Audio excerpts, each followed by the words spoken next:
Hi guys! Welcome to my mini vlog. So this is Dawn again. So today is Monday. Late ko na naman na-edit ang video na ito. And so ngayon nga ay papunta kami sa The Forks kasi nga ay holiday ngayon. Happy Louis Riel Day. So ang meaning ng Louis Riel dito sa Canada ay para siyang Family Day. So, ayan yung museum. Malapit lang siya sa The Forks. So, dati lagi kami dito kasi malapit lang kami nakatira dito. So, ngayon ay pag nakagawin lang kami, tsaka lang kami dumadaan din dito sa The Forks. So, ito yung isa sa mga magagandang pupuntahan pag bago ka pa lang dito sa Winnipeg, sa Manitoba.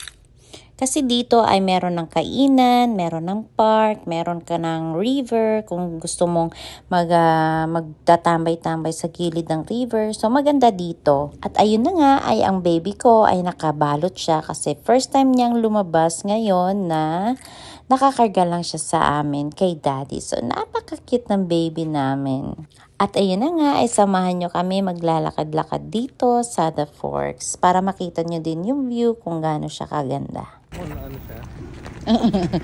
Uber naman yung ulo. Cute niya. Maganda to kasi yung kamay niya. Oh. Na. Ethan! Bango ba? Oo nga. Si Ellie. Hi!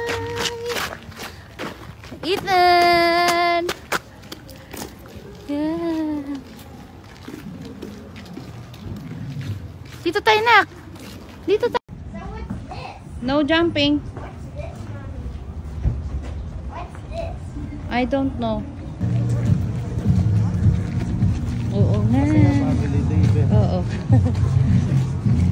So, ayan na guys. Meron dyan nagme-music, nagdi-DJ. Tapos, meron kayong nakikita dyan na umuusok. Dyan kayo pwedeng magpapainit pag nakaramdam na kayo ng malamig, sobra. Tapos, sa gitna dyan, sa may hat, merong nag-i-skating na mga bata, at saka yung mga nag-aaral pa mag-skating.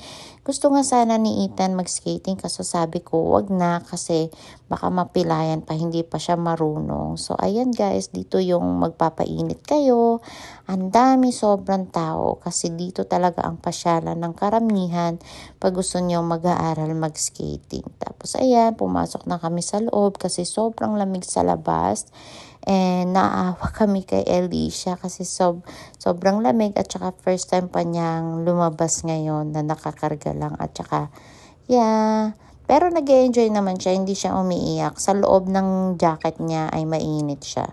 So dito naman pagpasok namin sa loob ay sobrang dami naman ng tao kasi di namin namalayan na lunch na din pala, maraming kumakain. Kaya umuwi kami kaagad. Pumunta na lang kami sa tito-tita namin, bumisita na lang kami sa kanila, at ito si baby bagsak, natutulog na siya. So dito lang guys, hanggang sa muli, bye!